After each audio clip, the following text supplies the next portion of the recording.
Alors, impressionnante démonstration de l'US Navy. La marine américaine a diffusé sans fil 1,6 kW de puissance sur 1 km grâce à la technologie des micro-ondes. Cette technique pourrait permettre d'alimenter en énergie des troupes ou des navires en limitant les besoins d'approvisionnement traditionnels. C'est incroyable ça. Le nerf de la guerre, c'est l'énergie, et avec l'offensive russe par le nord vers Kiev, on a pu constater de façon flagrante qu'une mauvaise logistique d'approvisionnement rend inefficace les manœuvres.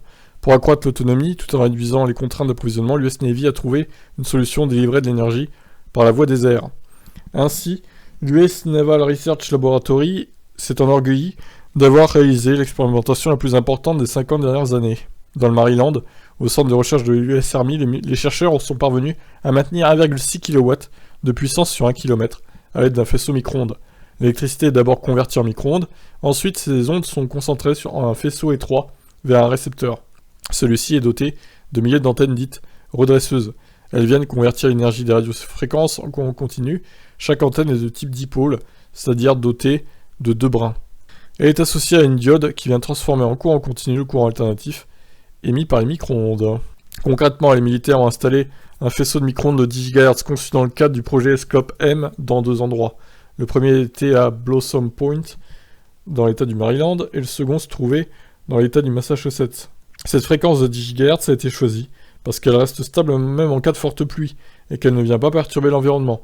À la fin, le faisceau a fonctionné avec une efficacité de 60%, ce qui est très honorable pour une technologie qui laissait les scientifiques de l'armée dubitatifs. Il y a quand même de la perte, hein. Mais bon, normal. Avec ce procédé, selon les chercheurs, il serait possible de créer des points d'alimentation sans réseau électrique sur Terre à partir de centrales solaires orbitales.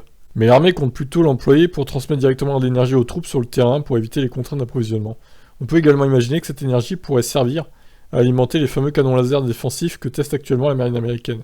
Et pourquoi pas des railguns très énergivores. Le principe de diffusion d'énergie sans fil sur longue distance est loin d'être nouveau. Dans les années 70, cette technologie était au point. Dans les années 70, ouais, ça m'étonnerait que c'était à ce point-là quand même, hein.